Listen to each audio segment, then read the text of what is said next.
right. Hey, welcome to Season 3, Episode 10, also known as Episode 82 of the Retro Game Club podcast.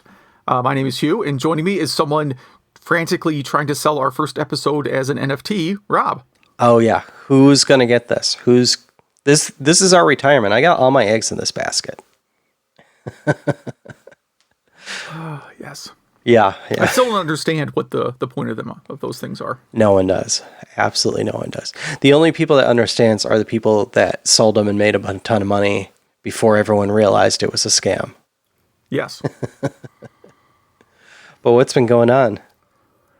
What has been going on? I read this fun article this week. I put it in the off-topic category. Over on howtogeek.com, they have an article called the Top 10 Best Versions of Windows Ever. And I know you're thinking they're only up to Windows 10. Doesn't mean there's just 10. But of course, that's not even close to the full number of Windows versions. And I agree with the top 3 on their list. I don't agree with the full list, but I do agree with the top 3. So I'm just going to mention those real quick and tell me if you agree with their top 3 picks. Number 3, Windows 95. Number 2, Windows 2000. And number 1, Windows 7. All those are good versions. I agree they're all good versions. I mean, I'm a pretty big fan of Windows 10, specifically because I have Linux in Windows. Makes my life really easy, and it's pretty stable. But yeah, all of those are good. We were both confused why NT 4.0 was in there. It didn't feel like a consumer type thing. Yeah, so my first programming job was almost entirely on Windows NT 4. Like, that was my development system. And Windows NT 4 is really not that different than, like, it's really like a more stable version of Windows 95. I actually liked it a lot, but, most people, didn't use it, I suppose, which is why it would be ranked a little bit lower. It's probably not great for running games. Definitely not good for running DOS games. I was going to say that, yeah. I had one of the second computer I ever bought and built for myself was a dual 166 and a Pentium. And since I worked at a place that built and sold computers, I got to get wholesale. That's how I afforded that stuff at a young age. But NT40 I used because it supported dual processor, but then I learned almost no games ran on it. Right. Right. Like Doom for Windows could run because they did something to wrap it so it would run on, maybe it was DOS behind the scenes, but they did something where it was fairly independent. Because I remember being able to run that, like Doom for Windows 95 would run on it. But anything that was like a pure DOS game, like that would work pretty well on Windows 95 wouldn't work at all. Yeah, it did not like that, yeah. And I skipped Windows XP. I went Windows 2000 to Windows 7. I was not a fan of the user interface of Windows XP or some of the add-ons. And you definitely didn't like Vista, right? Did not like Vista, no. No one did. No one did. No, but I don't have Windows PCs anymore, but when I did, I mostly used them for development. So, my opinion's a little bit different. I wasn't doing a lot of gaming, so maybe I didn't care about the version so much. And then as a side note, I mentioned giving away some free 5200 games. Someone responded. I have not mailed them yet, so if they're listening, hopefully they did not unsubscribe because they did not get free games. But if you're still listening, I'm probably not going to go to the post office. I'm probably going to go to the post office until I get a vaccine, to be pretty blunt. So I did some math. I looked at the current rate of the county I live in, and that's mid-August is about when I'll be up. So you might not be getting them right away. Oh, I mean, they waited, 4 decades, 3 decades. What's a few more months? What's a few more months? Now, I was thinking of taking up smoking just so I could get to the head of the line. Do they even, do they make you light up a cigarette right there to prove it? I think they should, yeah. like the old ironic punishment. They put you in the closet, don't let you out till you smoke a pack. Exactly, yeah. That's funny. Yeah, they should, man. Absolutely. What have you been up to? What have I been up to? Let's see. I started Nier Automata. I probably pronounced that wrong. Have you played that one? I have not. It's pretty good. It definitely has a Final Fantasy type feel. It's an action RPG. I never played any of its prequels. Didn't know it had prequels until I started playing it. And I'm enjoying it. I like the futureness of it. So we'll see if I get all the way through it. And, I have a lot of games on my list to play right now, so we'll see. We'll see if I stick with this one. But I jumped on Amazon, had a one-day sale for some PS5 games that were just like $23 for two different games. So I got both of those games. That's like $50 off almost. But I don't have a PS5. But with my back catalog, I won't play these games until I have, I'll have a PS5 by then, even if it's 2 years from now. But I'm convinced PS5s aren't real. I've been looking around. I don't think they actually exist. Interesting. So, like the people at Kotaku or whatever that review it's just all PS5 games, they're just part of a conspiracy. Total conspiracy. Yep. I do think it's funny, though, that starting this week on Newegg.com, it's a raffle to get a PS5. So you tell them if you want one, and then eventually you might hear from them that you won. You're part of the raffle. But do you win the PS5, or do you just win the ability to buy the PS5? You win the ability to buy the PS5. Okay. That's how bad the scalpers are now. Mm-hmm.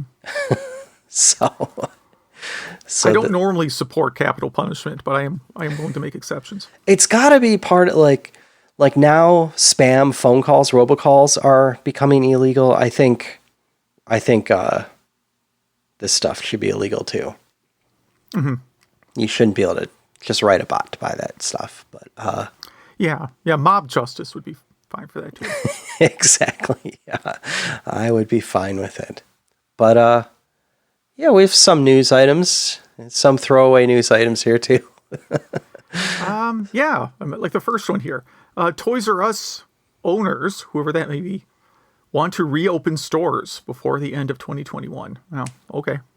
Yeah, well, we'll see. They're definitely not going to be in malls, and they're going to be a lot smaller. So we'll see what those are like. They also own Babies R Us. Mm-hmm. Well, I just heard something. I read some article of people aren't having enough kids, so Babies R Us seems like a bad business idea right now. Yeah, and I guess that wouldn't make this wouldn't make sense to our Canadian listeners because they still have Toys R Us there, don't they? Yeah, they do. Yes. Yeah. So I guess that's just America. On Gizmodo.com, they have a story about the new 8-bit DOE SN30 Pro Plus. It's a mouthful, but it looks like like a mix between a PS1 controller and I guess a Super Nintendo controller. Mm-hmm. But it looks like the one that came out, what was it, 2 years ago now? But this one you could program with your phone, which is kind of cool, and do firmware updates and stuff straight from your phone. So that's a pretty cool idea. I like that one. Yeah, I've bought a couple of their controllers, and I think they're very good quality. Absolutely. Am I reading this right? Is this only $50? That's a pretty good price. That's what they're saying, $50. That's a pretty good price. Oh, and one thing I wanted to hit on this, if you scroll down in this article, there's something that I thought all modern controllers should have. And those buttons on the bottom of the controller, like where your ring finger would sit normally. That's where I think the trigger should be on all controllers. So you have your index fingers at the top back of the controller, and you already have your ring fingers at the bottom of the controller. Like where the sensors are on the Vita, on the back of the Vita. Yeah, pretty much. Yeah, or the not many people know this, but the Steam controller had the paddles back there. Oh yeah, nobody knows that. Nobody knows that. Why do I buy this stuff? But yeah, I thought that was a good move right there. All right. The best game released in 2020 is NES, a demake from 2008.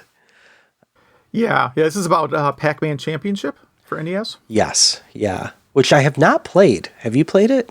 I have not, no. No, I looked at some videos and it looked pretty neat, but it took me a while to find a video that was the correct version. I guess the second version of this is already out. Oh, okay. I'm assuming we talked about this. We must have. So, yeah, is this... Yeah, it looks like you could download this ROM, so yeah, I'll have to check that out. So, yeah, that's a modern game demade onto the NES. The first time I read the article, I was a bit confused. Do you need a new way to store your Super Famicom games?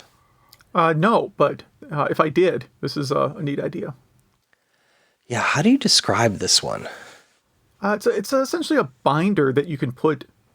It's like a book, but like imagine if you're sitting at the hotel and you took the Bible out, right, and you carved an NES hole in the pages, like people would sometimes do with a gun, but this is for like Earthbound or something.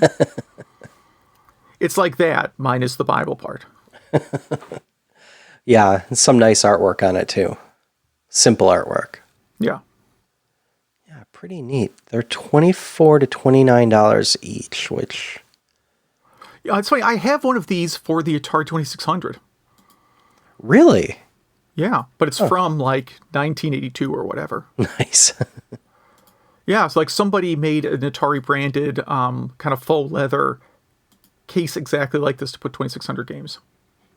Wow. Cool. And I think I just have like 6 total garbage games in it. I should be using it to put like my 6 rarest games in or something, but yeah. I have like Superman and maybe a Pac-Man and some other stuff in there. Nothing important in it. Yeah, some mousetrap. Yeah. Okay, what else do we have? Cotton is getting a reboot. Yeah, and that was released. So I was trying to find a story about this, but all I could find was a review. So this is, and it's a really good review. It gives a bit of history. So I figured it was newsworthy on NintendoLife.com.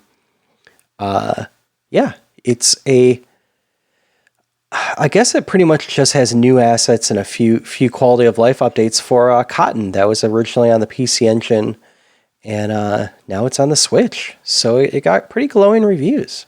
Mm-hmm. So this is not a port of the PC Engine version. This is the later X68 version. Ah, that's why it looks so nice too. Nice. Let's see. New prototypes of Sonic Heroes have been found. I guess there was a bigger article about like a bunch of PlayStation 2 prototypes being found and dumped to the internets recently. I don't know if this is part of it. This must be. Yeah, this was a debugging prototype. So it was pretty much feature complete, but had some debugging code and features in there. Yeah, I own this game. I have no idea what you're supposed to be doing in it. Yeah. This is a strange story here on Screen Rant.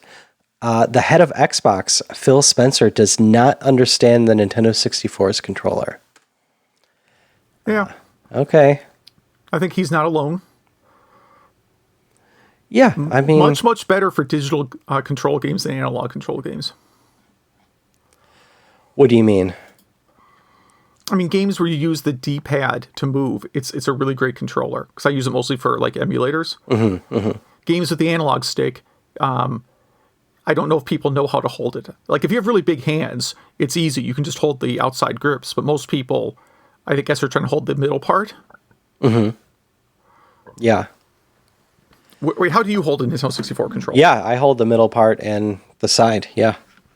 By the sides? Like No. a normal person. Okay. No, I don't. No, I hold the middle part. So, okay, hold on. I have an Nintendo 64 Yeah, controller I'm right looking. here. So, yeah, I hold it like that. So you hold it like this? Yeah. Really? Yeah. Now, I no, have you gotta go like tiny circus hands. Oh, I see. But this is like no one can see this. Yeah, holding by the sides, it's like super comfortable. My thumb wouldn't even really reach. Okay. I thought it made sense for like the dual stick type games like Bang.io, but yeah, I thought they were innovating. I mean, in retrospect, it was a very strange controller, but I mean, I don't understand the love for the GameCube controller. It's like the controller that'll never die. Because, like, there's a usability thing there where, if like you design, if you have to do like applications where about usability, you want the button that you want people to click to be big and shiny, and the thing you don't want people to click to be small, and that's like the design of the GameCube controller. I just don't. If people loved it so much, why don't they keep something like that going?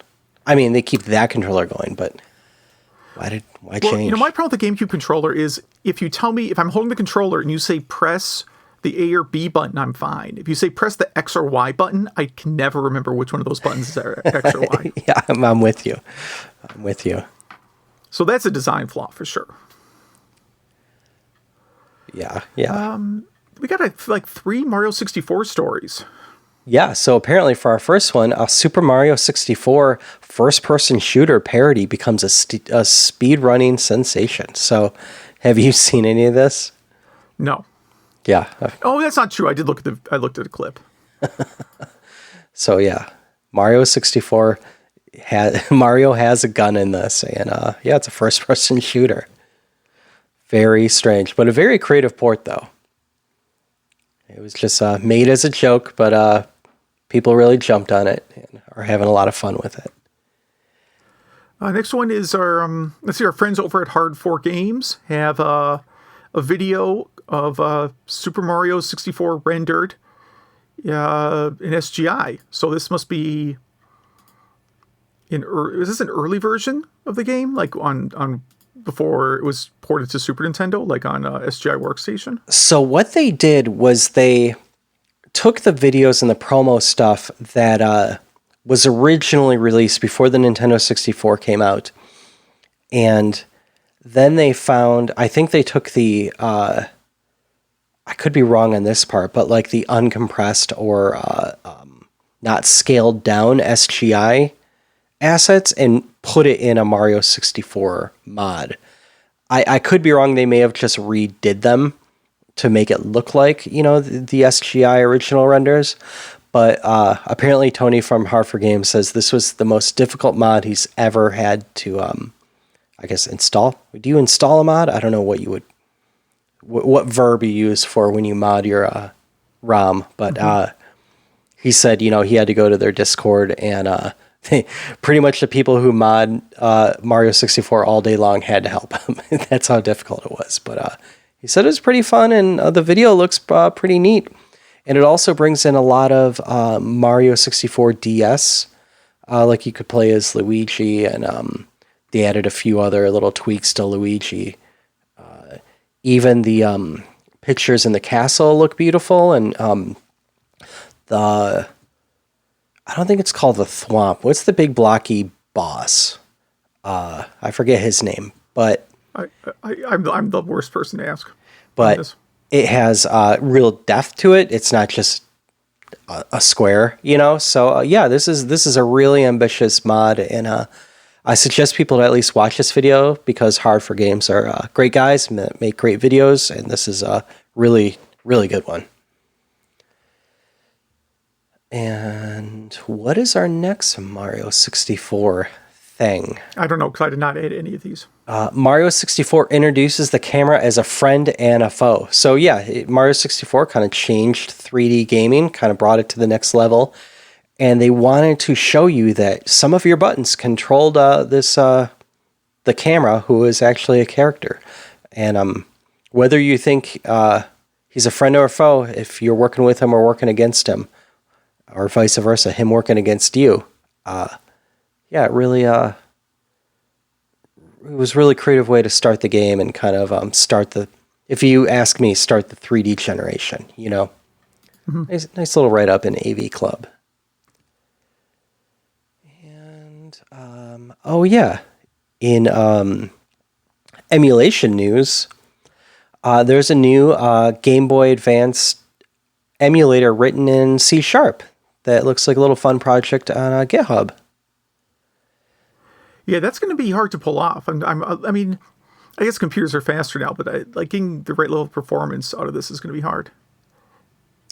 Why do you say that compared to other ones?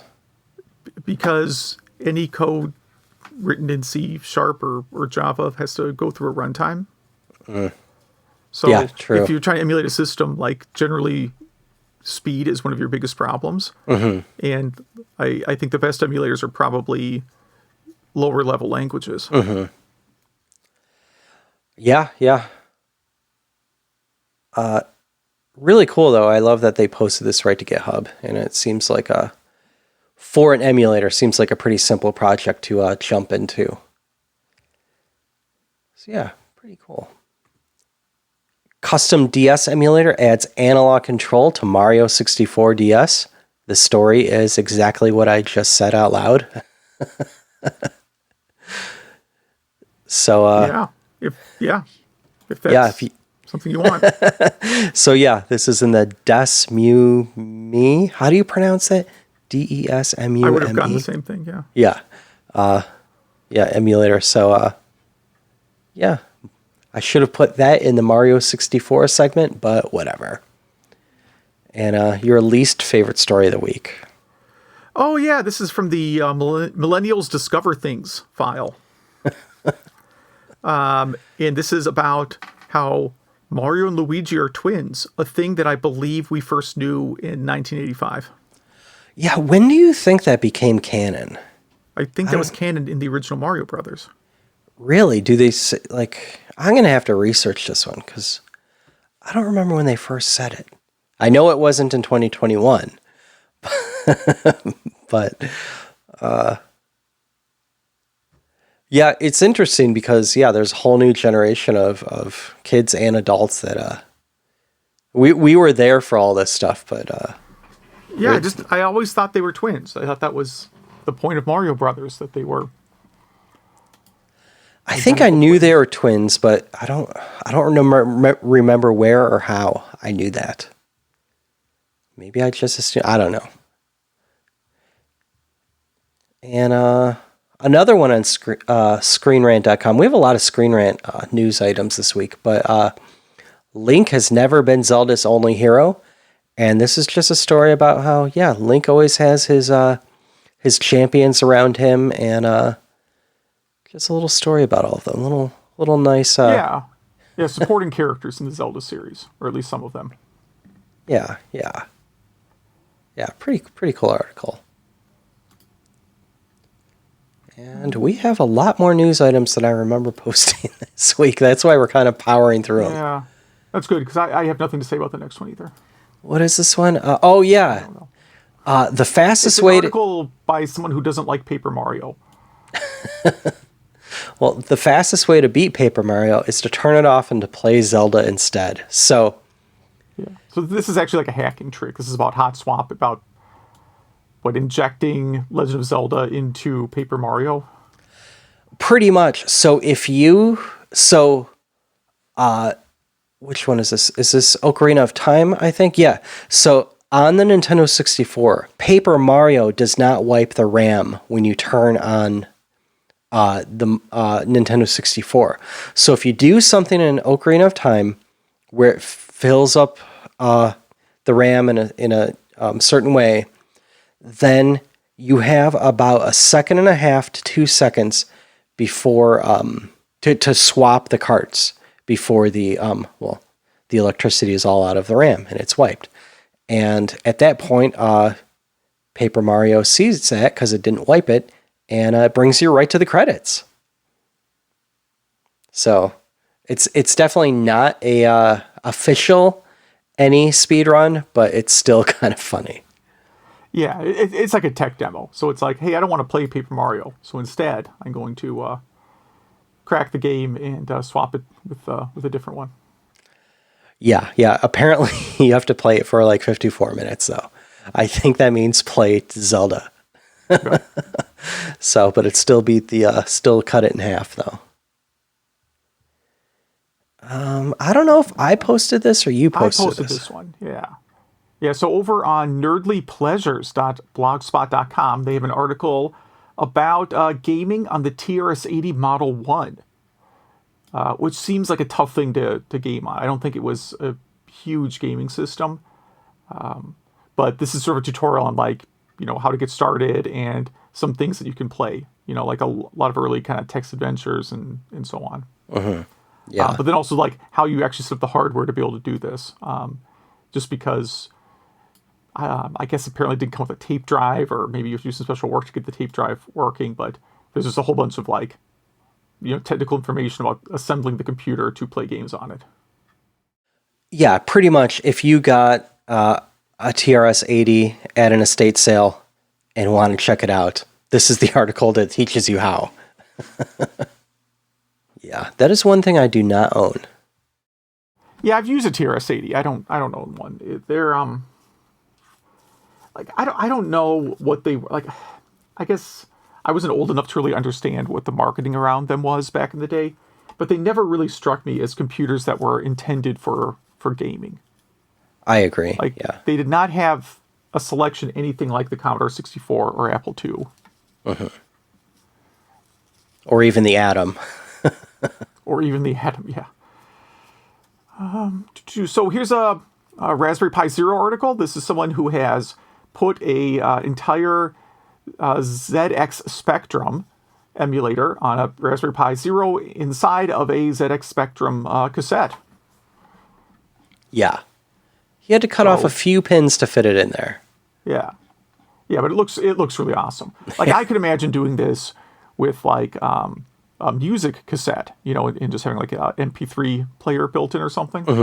That'd be pretty slick too. Yeah. I like the little monitor he's got here too. He's got like, I don't know what this is. It's like where's that monitor? What is that thing that he has there? I don't know what that is. It's like a 3-inch monitor inside of a cylindrical thing. Yeah, he must have built that himself too. Yeah, I want to know what that is. That's cool and strange and very orange. And so yeah, that's for our European listeners. And FPGA Lynx is coming to Mister. So pretty soon, I guess Analog must be doing FPGA Lynx also, right? For their the system you can't buy that, again, only scalpers are able to buy. That's right. Yeah, that's right. The Game Boy lookalike thing. Yeah, but here they're doing Lynx on Mister, and they have a demo video, and it looks all right. Like, Lynx to me is a system that, I mean, I don't know, it's one of those mixed bag systems. Like, there's some games that are kind of all right, and then a lot of stuff that just doesn't play well. Just it's kind of slow or choppy. Well, but getting it off the Lynx screen and onto a big screen automatically makes the game a lot better. Were there any games that were only on the Lynx? Like, they were never in the arcade? They were just like Lynx exclusives? Yeah. Because I always thought of the Lynx as like a gauntlet machine. Quiz me on this right now? No, I'm not. No. I was just thinking, though, my thought is that, like, if you have a Mister, are you going to play the arcade gauntlet or the Lynx gauntlet? You know what I mean? So I was just thinking, like, well, there must be some system exclusives, but I never owned a Lynx, so I didn't know. Yeah. Well, there's a Bill and Ted game that's definitely not an arcade game. I don't recall if that's an exclusive or not. I'm having a hard time because a lot of these, I don't know, a lot of them are ported to other systems, right? Oh, okay. I should have just searched for Lynx exclusives. Because there's not a lot that strikes me as like, this is like, you can only ever play this on the Lynx, other than some homebrew stuff. And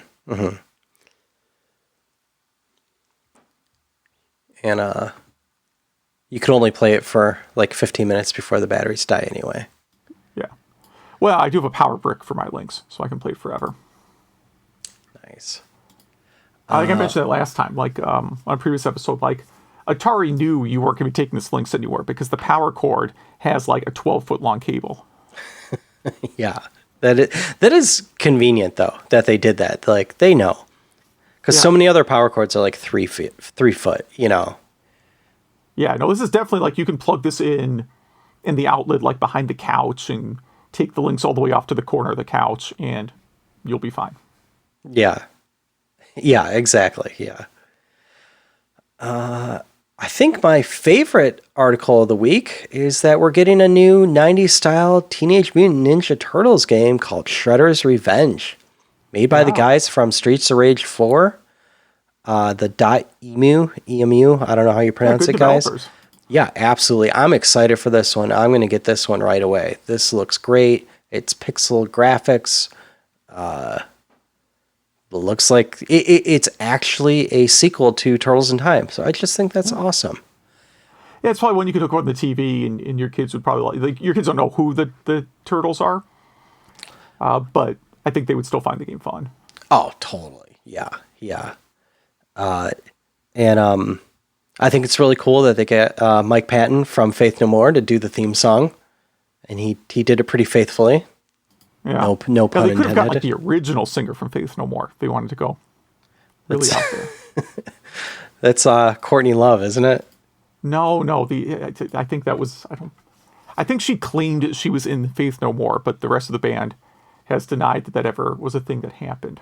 Chuck Mowgli. I don't remember the name of the original Faith No More singer. I bet I could find him on Cameo though. I'm googling. It's Chuck something. I want to say it's Chuck something. Original I was singer. trying to find the cheapest celebrity I could on Cameo. Chuck Mosley. Okay, is he on Cameo? I don't know what that is. What's Cameo? You know what Cameo Oh, I know what Cameo is. No, Okay. I think he's dead. Okay. I think he died last So year. anyways, the cheapest celebrity I found was like the guitar player from Warrant. Nice. I did not know his name. How much was he? I had like 15. That's great. That is great. I can't believe I forgot what Cameo is. I actually like that service. I've never used it. I just like the idea of it. Because why not? Yes. And like I said, ironically, Cameo is not on Cameo. Is there a person that you would be excited to get a Cameo from? It's hard to say because I think anyone that you'd like to get a Cameo from, you probably will be let down by the quality of the Cameo. Maybe. You know, like, you know, a celebrity that you actually are into, you can do the Cameo, but it's clear like they're just, you know, phoning it in. I mean, they're literally phoning it in, of course. Yes. But I mean figuratively phoning it in or drunk or whatever. That's why that's hard, because I'm trying to think like who would actually, you know, like I feel like Mark Hamill would probably take it seriously. You know, like if he's going to charge someone like a couple $100 to do a greeting, he's probably going to do a good job. Oh, totally. Yeah, I know. Keith Coogan is all about it. He really does a good job with it. Okay. Kind of as a joke. Who's your Cameo person here? I'm going to go with Mark Hamill because I think he would take it seriously. Yeah, that's a really good one. Like if he did the Joker's voice or something, that would be pretty great. I don't know. I think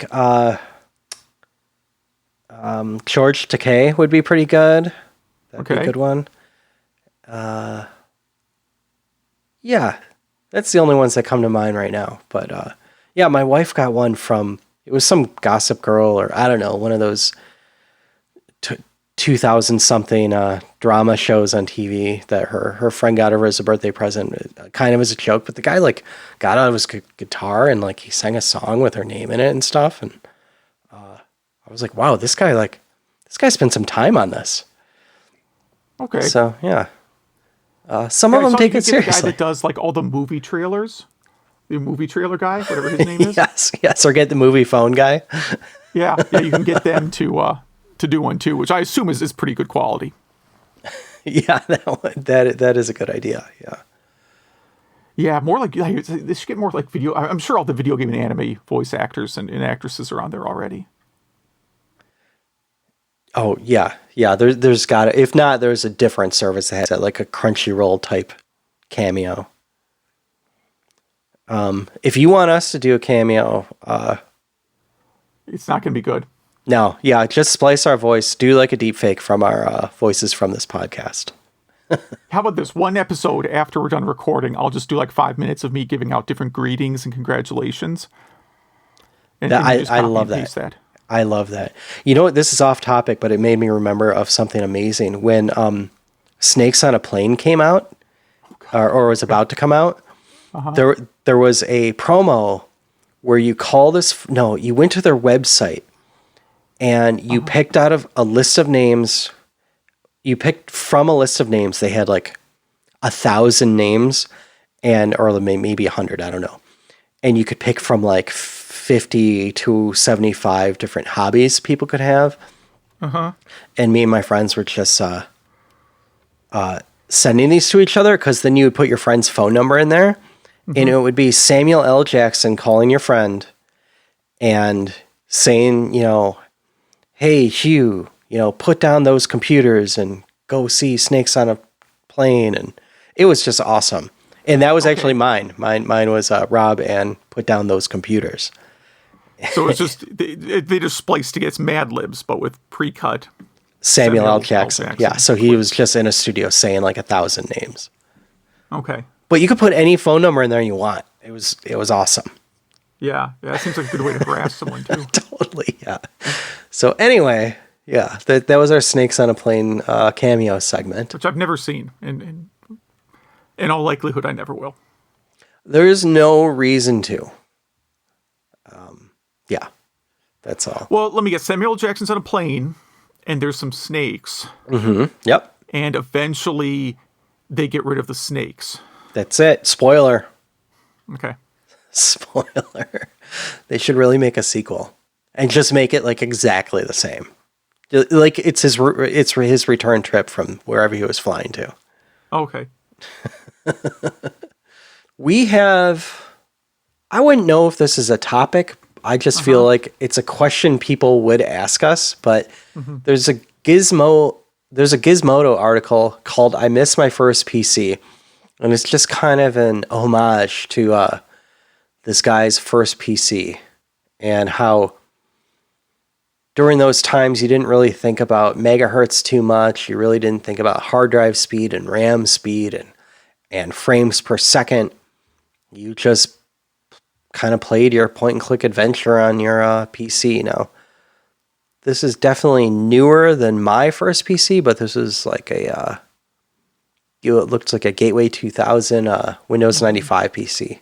So probably it depends on your definition of PC. PC typically means IBM compatible PC. I know nothing's called IBM compatible anymore, but back in the day, that's what it referred to, right? It referred to an x86 IBM compatible computer. I mean x86, right? Because I guess 8088 would have been considered a PC. Versus Apple versus C64, which are personal computers, right? I mean, exactly, yeah. But typically, the confusing thing is PC meant IBM compatible PC, and then later meant Windows PC. Yes. Yeah, I always thought it was strange that Macs were not personal computers somehow, even though he invented kind of the personal. Right. Computer. I think it's dumb that we still keep that notation around today. Exactly. It should be Mac and x86 compatible, or I guess it'd be AMD 64 compatible Windows. now. I mean, it's basically because today, true. Like, the hardware doesn't matter. Like Mac and Windows. So a Mac computer and a Windows computer are on the same hardware at this point. True. Yeah. Well, for the next few months, because Mac's going ARM. You're right. Yeah. Right. Mac will be on different hardware again at some point, but today it is not. But yeah, I mean, it's more about the operating system that matters now. Mac or OS or Linux or Chromium or whatever. Or Chrome OS, sorry. Yes. Yeah. So what was your first PC? So going by that definition, because I actually had an Apple for a long time, and then I had an Amiga 500 for a while, which I would also argue is a personal computer. My first actual personal computer I bought mostly because I was tired of working horrible retail jobs, and I decided I was going to learn programming. So I bought at the time was a Pentium 100. It was not a Gateway. It was from a smaller vendor. Because I don't know if Gateway was making... I don't know if Gateway was a big name at that time. I'm trying to remember when Gateway really became like sort of the de facto maker of computers in the 90s. But it was a Pentium 100 with, kind of bare bone video and audio. Like I could play games on it, but really my goal was to learn how to program. And it had, for the time, a very large 1.3 gig hard drive. That is pretty huge. And that hard drive, I eventually like melted the hard drive down because I'm one of those crazy paranoid people who like when I get rid of a hard drive, I take the platters out and melt them down. I suppose that's overkill, but whatever. But even though I did that, I have right now on my hard drive a 1.3 gig file that is just a dump of that hard drive. I don't know why I don't ever delete that. What's on it? I don't know. It's old emulators. I'm sure I have, the very first DOS emulators on there. I definitely have like Doom for Windows 95 on there and a bunch of Doom wads. There's probably some Doom wads that maybe you can't find on the internet anymore. Who knows? And then whatever programs I wrote in like 1996 to 1999 before I upgraded. I feel like that belongs. I feel like that hard drive needs to be on archive.org. I feel like Jason Scott needs that hard drive. Maybe, yeah. I guess I got the problem is I don't know what sort of personal data I still have on it. So it's not very large, but 1.3 gig is like nothing by today's standards, right? No, but yeah, I remember my first 1.6 gig hard drive and thinking like, this will never fill up ever. Right, and then as I started to actually fill that up, I bought a parallel port zip drive to offset my my storage problems. That was a good purchase. Very good purchase. Sorry if I didn't hear you. What was the CPU in your? It was a Pentium 100. That was a good one. Yeah.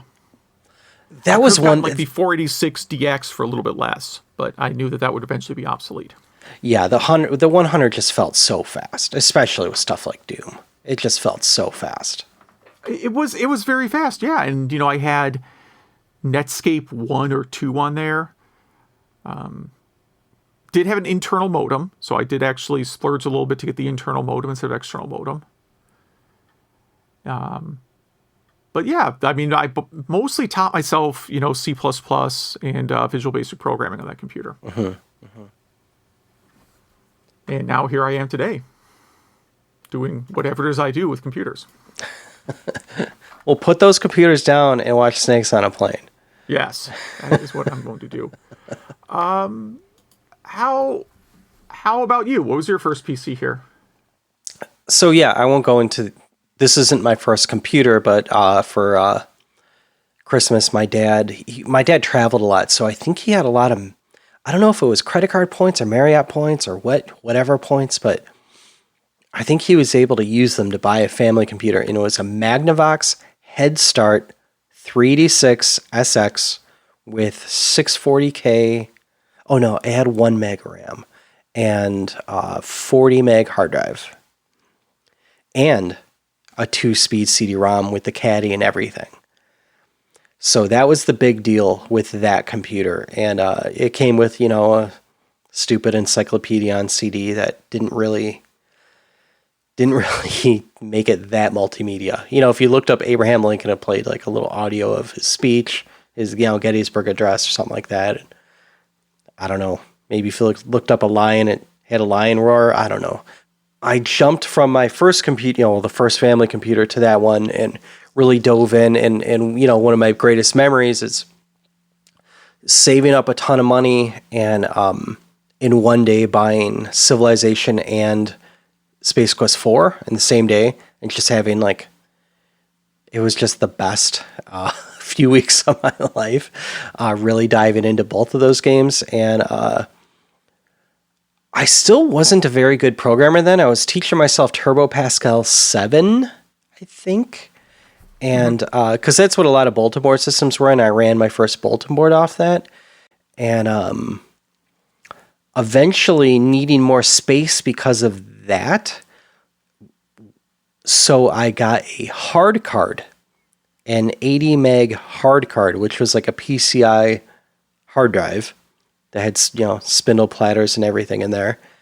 Yeah, eventually I got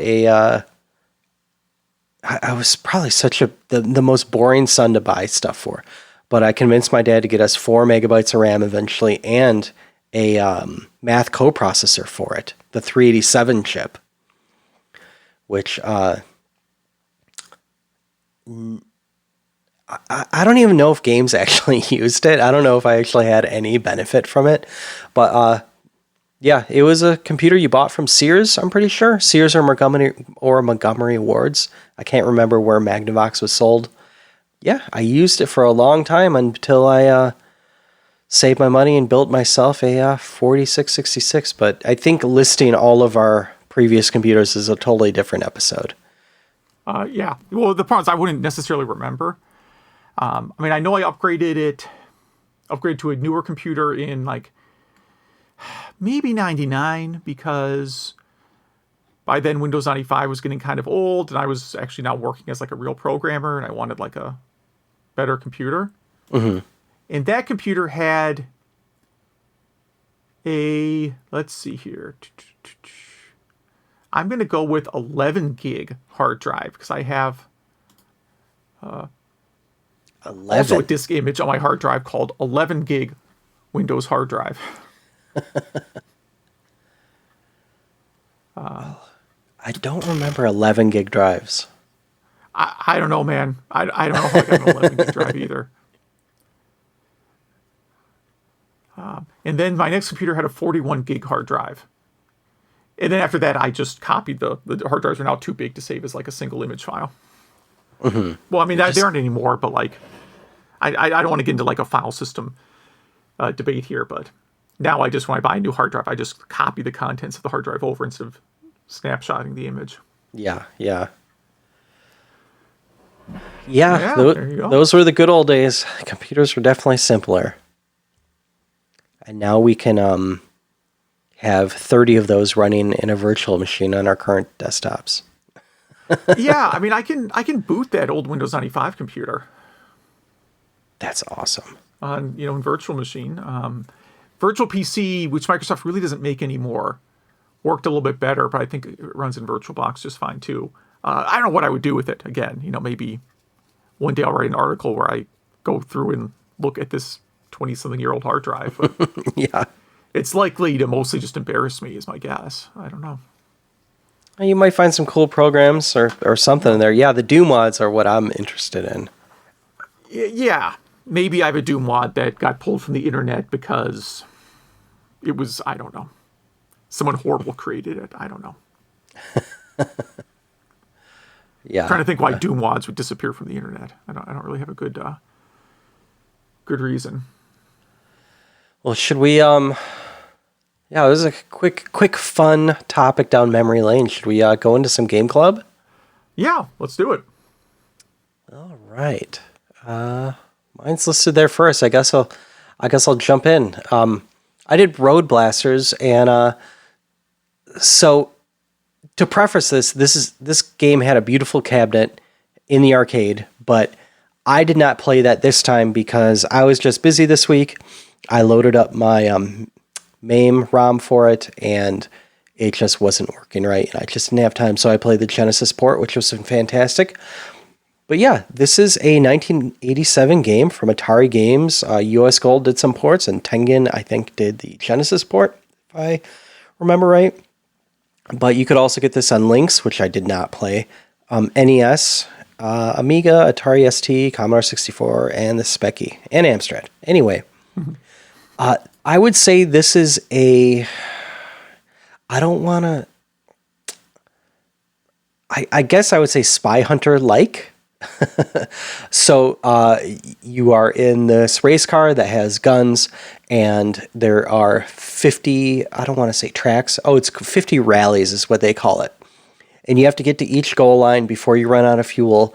And by getting more fuel, you get either these green orbs or these red orbs. And by I mean run into. And your fuel gauge goes up. You actually have two fuel gauges. You have your main tank and your reserve.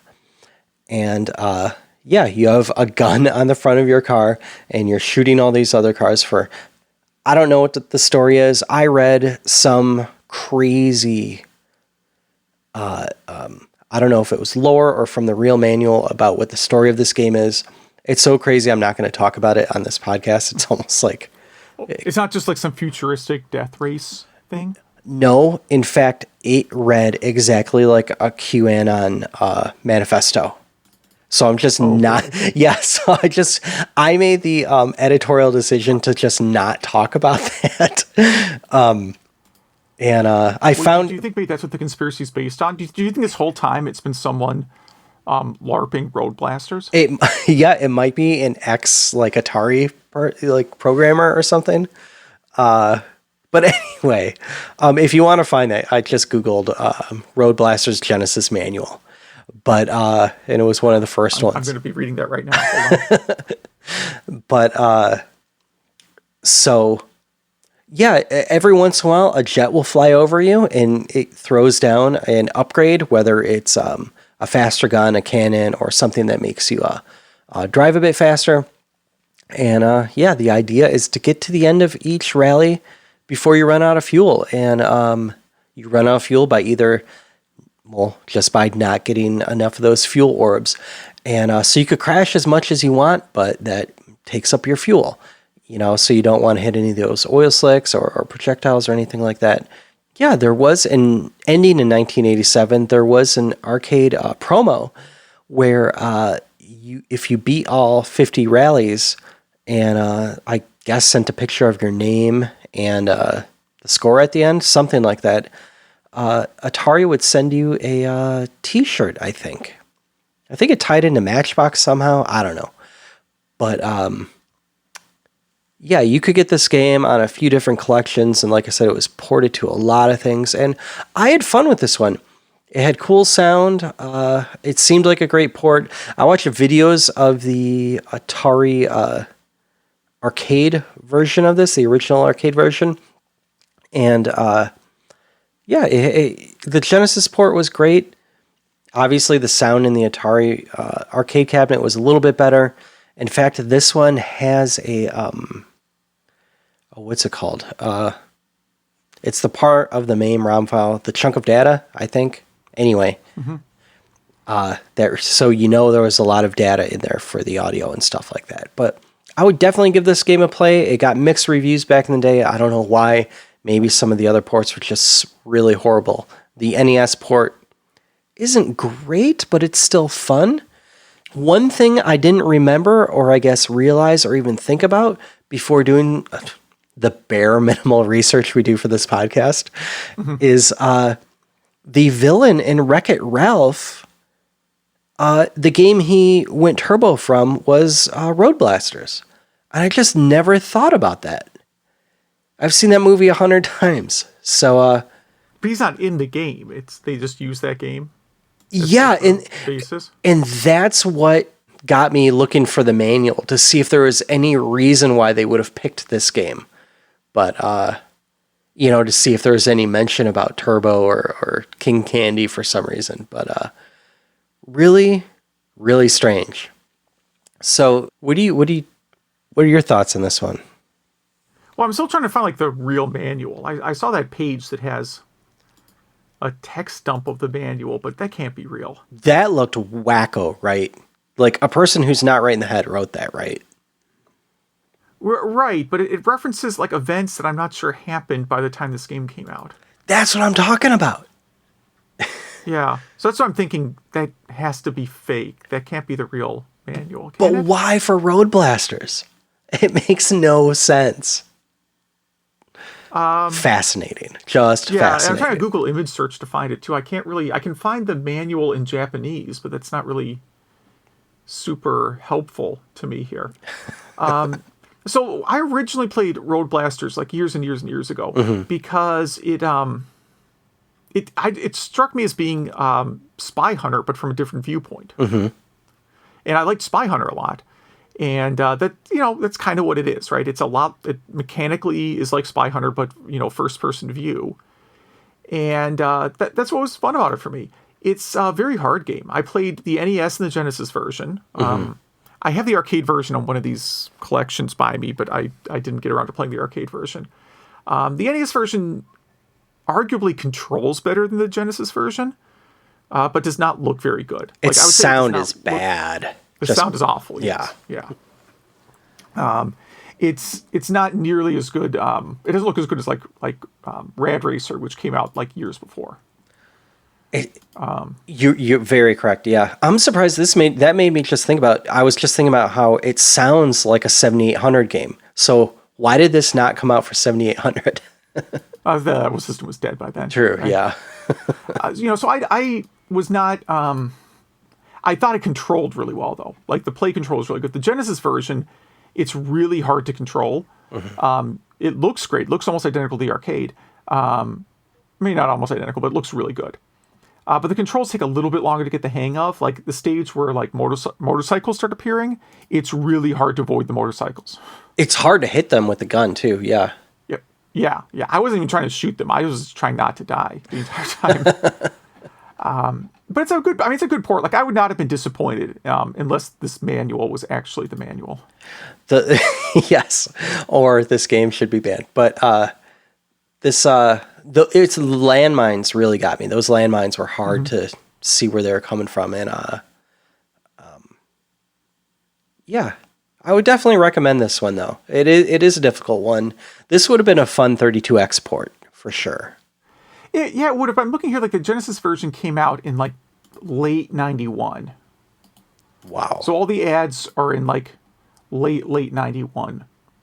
So that would tell me that it really no shot of it coming out on anything else. And then like this crazy manual clearly can't check out, because if RoadBlasters was released in 1991, it's like referencing events from like the Clinton years. So I don't know what this crazy site is that comes up that's like the first search result for RoadBlasters Sega Genesis manual. Yeah, someone very disturbed wrote that. But I wonder if that site has... I wonder if that's the manual for all games. Like, if he on that site. Yeah, but I mean, the rest of the description isn't wrong. Exactly. The directions part is fine. Exactly. But the story of the game is not that option at all. It's just not the game. It's just not the... It's... Yeah, there's zero chance that's correct. Yeah. I'm not, and again, I think it's best we don't read it. That is really messed up. Yeah. Speaking of messed up, let's go to your game.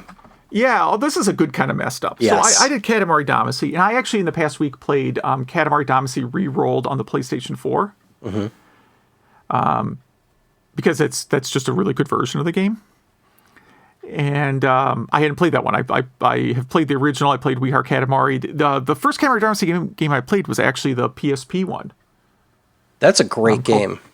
It's very, very good for PSP, absolutely. But yeah, that was the first one I played, and definitely enjoyed it enough to go back and get the rest of the series. I think We Heart Katamari is probably my favorite, but Reroll's a pretty good remake. So again, the premise is the story is completely over the top. I don't even know if I could just describe the story, but the premise is you're this little guy with your little magical ball that can roll up anything smaller than the ball. So it's like, Go Fish. What was the fishing game I'm thinking of? Shark Splash. Wait, no. Shark. That's it. That's an easy name to remember. So you can pick up things, smaller than you, and then your Katamari ball gets larger and larger. And eventually, as the game progresses, you're rolling up like entire cities, right? But each stage is small. Like it progressively takes you to larger parts of the world, right? So the first stage, you have to get like a 10 centimeter ball. And of course, no one here in America knows the metric system. I don't know the metric system. Do you know the metric system? Yeah, kind of. I lived in Australia for a while, so I got the gist after a while. Yeah, I mean, I understand, it's all multiples of 10 and that kind of stuff. But picturing the metric system. Yeah. But if you show me like two balls and you say which one of these is 10 centimeters, and like one's a golf ball and one is like one of those giant red playground kickballs. Yeah. The things that are bigger than your whole body. Yeah. And you said which one of those is 10 centimeters. I just I don't know. So that's the problem I have. Which one did you say is your favorite? We Heart Katamari. Okay. Which is the sequel. Because that starts to introduce endless mode. like levels that don't have time. Like after you beat a level, you can play it without the time limit.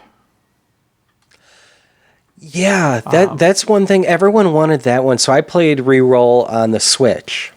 And everyone wanted the second one on the Switch because that has all the quality of life updates. Yeah, because it is an overall better game. Maybe they'll do it. Who knows? I figure if you port one, you can port the other. But maybe, I don't know. Maybe people didn't buy enough of them. I don't know. Well, yeah, that is strange. So I know the guy that made this. I think he retired from Katamari's. He was just done. Yeah, he wasn't really. The funny thing is, if I remember the story, he wasn't really a game developer. Exactly. Yeah, I think that's right. Just had this, which just made the best game ideas come from people who aren't, big into games. So yeah, he did a really good, had a really great idea. And then there's different kinds of challenge stages. Get X amount of this type of item, right? And then at the end, you have this relationship with your very dysfunctional relationship with your father, who's like, king of the universe, who constantly is disappointed in you. I suppose that part's realistic. It's right? not a healthy relationship. This game is definitely about daddy issues. Yes. And we heard Katamari explores it more. Yes. So that part's cool. And, yeah, so I played a bunch of it. I've not finished Katamari Damacy Reroll just yet. Probably will finish it over the weekend. I try and do a stage a night. I could sit through. I mean, I really could power through the whole game in one night, I think. It's like that addictive. Oh, totally. Yeah. The first time I played this game, I was living in some flats, and I actually worked with and was with buddy with the guy that lived downstairs. And I just texted him like one Friday evening, like, I'm bored, what's up? And he was like, dude, I got this new game, come down, bring beer. So I went down there, and he had an Xbox 360. I've never owned a Microsoft game console.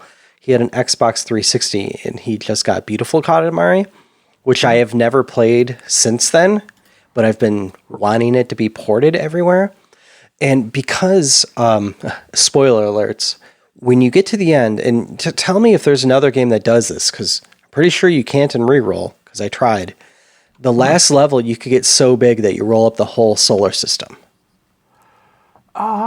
No. So you're just rolling up the entire planet by the end in the other versions. Yeah. So this one, you could do the whole solar system, and it was so gratifying to finally do. Now, again, they reuse these levels in like all the games, maybe?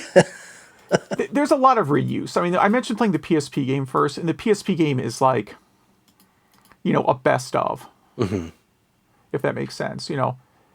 It's the best levels from the first two games. Yeah. And like the best songs from the first two games. Yeah. I didn't really talk about the music yet. Like the music in this game is incredible. Oh man. It's just so it's often very silly songs. They're all very well produced. It's like they put so much work into the presentation of this game. They're so catchy.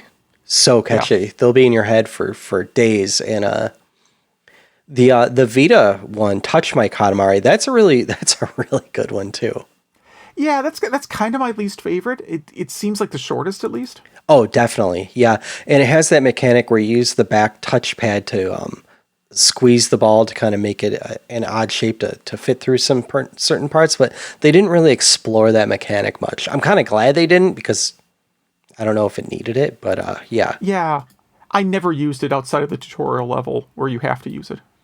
And apparently there's some iOS and Android games, but I've never played any of those. Yeah, I don't know. I haven't played those. I know in one of the games, after you defeat it, there is like a 2D version of the game, like a side-scrolling version that you can play during the credits. That's awesome. And that's pretty cool. Like I could see that, being made to Genesis or something and it being fun, but not not something I'm really dying to get. Yeah. So I think we would both say this is a hard recommend. This game. Oh yeah, definitely. This or any of the later games, they're all great. Yeah, and I mean this started on PS2, and that was really impressive on that hardware. Really impressive. So, yeah, any closing thoughts on any of these games?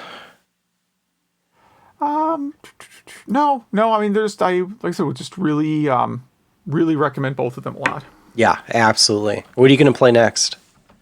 What am I going to play next? I don't know. You could do your lead in first because mine's related.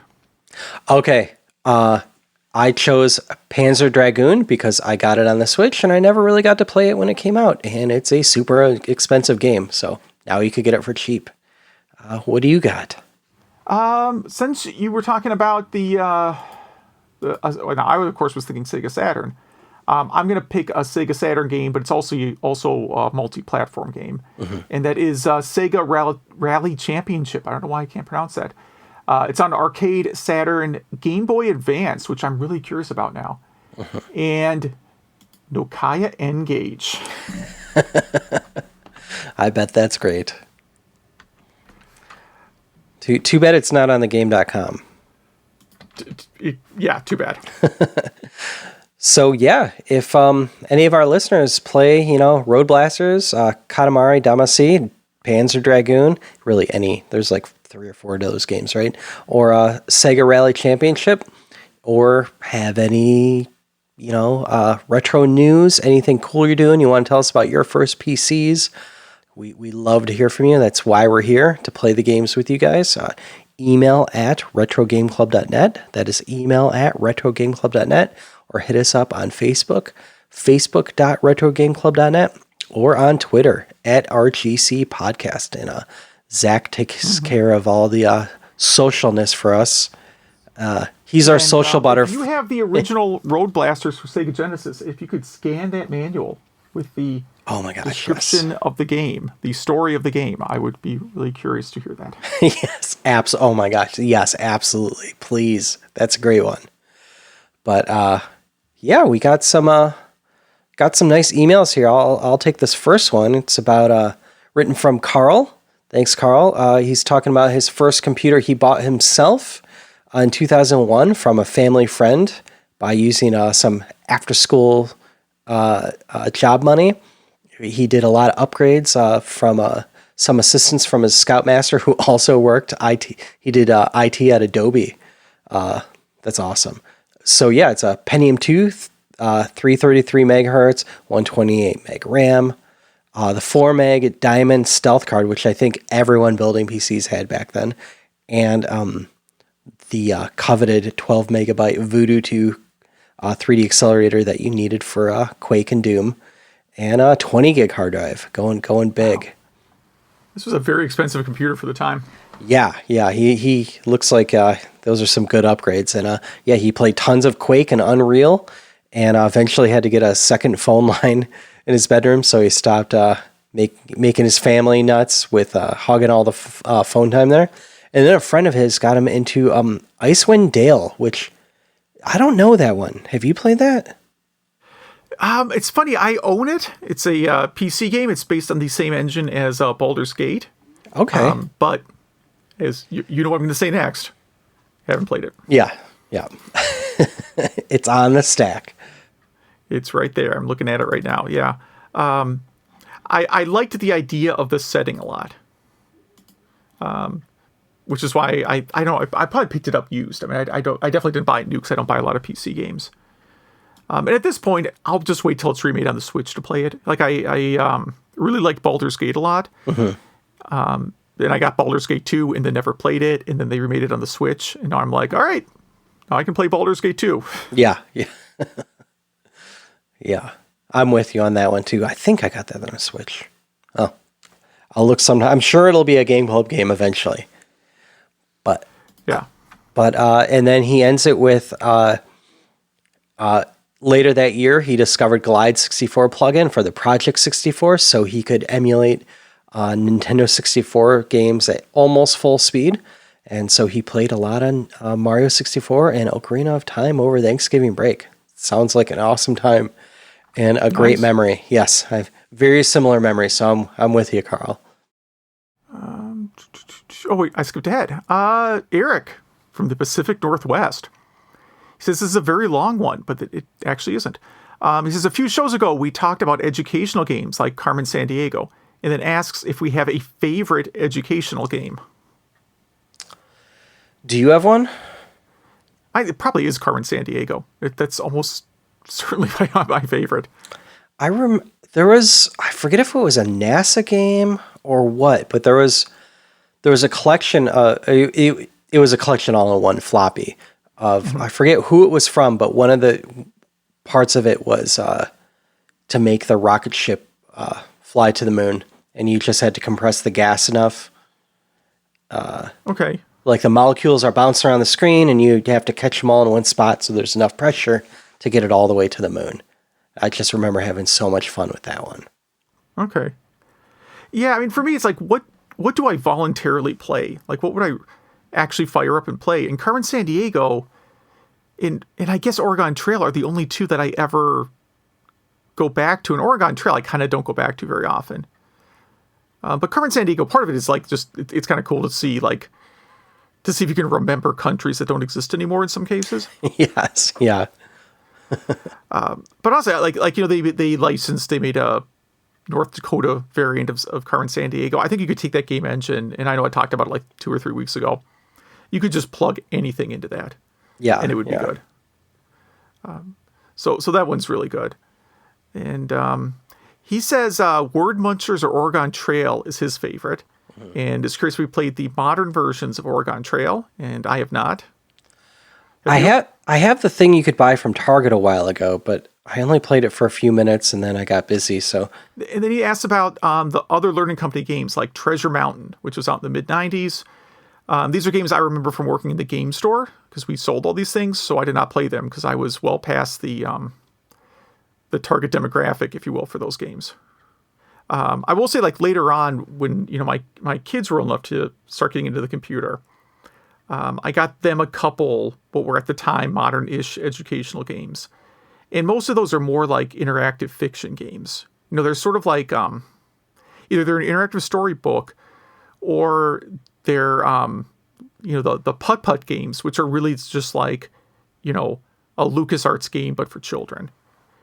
And the latter ones, the putt-putt games, actually seem like really, they're actually good games mechanically. I don't remember super those. Easy. There's no, I mean, anyone can solve the puzzles. Like, there's no, hopefully you can solve all the puzzles. But I mean, they're meant for like 5-year-olds, so they're not hard. But they play like a LucasArts game, sort of. Cool. And then he also mentions getting GD-EMU for the Dreamcast working. He said it was a real pain, but is very nice.